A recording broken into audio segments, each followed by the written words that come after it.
ನನ್ನ ಹೆಸರು ಪವನ್ ಕುಮಾರ್ ಮಾದೇಶಿಕೇರಿ. ನಾನು 6ನೇ ತರಗತಿಯಲ್ಲಿ ಓದುತ್ತಿದ್ದೇನೆ. ನನ್ನ ಶಾಲೆಯ ಹೆಸರು ಸರ್ಕಾರಿ ಮೊದಲು ಹಿರಿಯ ಪ್ರಾಥಮಿಕ ಶಾಲೆ ಎಂಡಿಗೇರಿ. ಪ್ರಯೋಗದ ಹೆಸರು ಒತ್ತಡ ಮತ್ತು ಸಾಂದ್ರತೆ. ಪ್ರಯೋಗದ ಬಳಸಿದ ಸಾಮಗ್ರಿಗಳು: ಬಲೂನ್, ದಾರ, ಮ್ಯಾಗ್ನೆಟ್, ಬಾಟಲ್ ಮತ್ತು ನೀರು.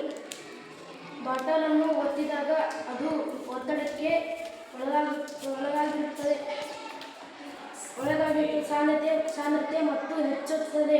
ಅದರಲ್ಲಿರುವ ಬಲೂನ್ ನಿಧಾನವಾಗಿ ಕೆಳಗೆ ಬರುತ್ತದೆ, ಯಾಕೆಂದರೆ ಅದು ಸಾಂದ್ರತೆಗೆ ಒಳಗಾಗಿರುತ್ತದೆ. ಒತ್ತಡದಿಂದ ಮೇಲೆ ಅವಲಂಬಿಸುತ್ತದೆ.